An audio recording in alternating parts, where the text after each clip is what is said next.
एक घना जंगल था जहां सभी जानवर शांति से रहते थे, लेकिन उसी जंगल में एक लालची शेर भी रहता था।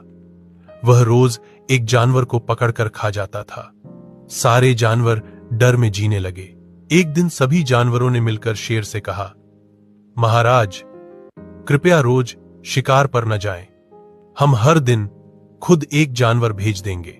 शेर मान गया और जंगल में फिर से शांति लौट आई। अब एक दिन खरगोश की बारी आई। वह बहुत चतुर था। वह जानबूझकर देर से शेर के पास पहुंचा। गुस्से में शेर दहाड़ा, इतनी देर क्यों की? खरगोश बोला, महाराज, बहुत समय पहले आकाश के पार इंद्रधनुष से भी सुंदर एक जादुई राज्य था जिसका नाम था नील गगन। वहाँ फूल हवा में तैरते थे, चिड़िया मीठे गीतों में जादू बुनती थीं और सबसे खास थी एक नील रंग की चमकती परी, नील परी। नील परी बाकी परियों से अलग थी। उसकी आंखों में चमक थी, लेकिन दिल में एक सवाल, मैं सिर्फ सुंदर नहीं, कुछ बड़ा करना चाहती हूँ। वो केवल फूलों पर नहीं उड़ना चाहती थी, वो दुनिया को बदलना चाहती थी। कांच का किला, रहस्य और डर। एक दिन नील परी को एक पुरानी किताब मिली। उसमें लिखा था, आकाश के उस पार है एक कांच का किला चमकता, लेकिन अभिशप्त, वहां जाने वाला कभी लौटकर नहीं। एक समय की बात है। एक घने जंगल के पास एक बड़ा सा आम का पेड़ था।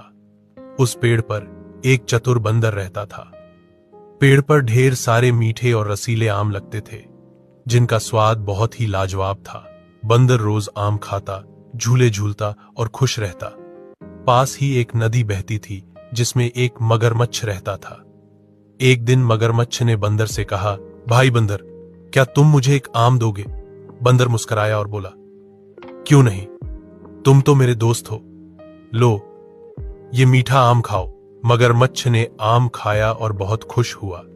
वह रोज बंदर से मिलने लगा। रात के 2 बजे थे। राहुल गांव की सुनसान सड़क से अपने घर लौट रहा था।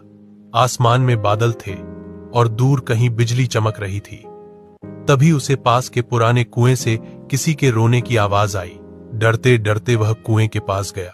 वहां कोई नहीं था, लेकिन कुएं का पानी खुद हिल रहा था, जैसे कोई उसमें से बाहर आ रहा हो। अचानक एक ठंडी हवा चली और राहुल को लगा जैसे किसी ने उसकी पीठ पर हाथ रखा हो।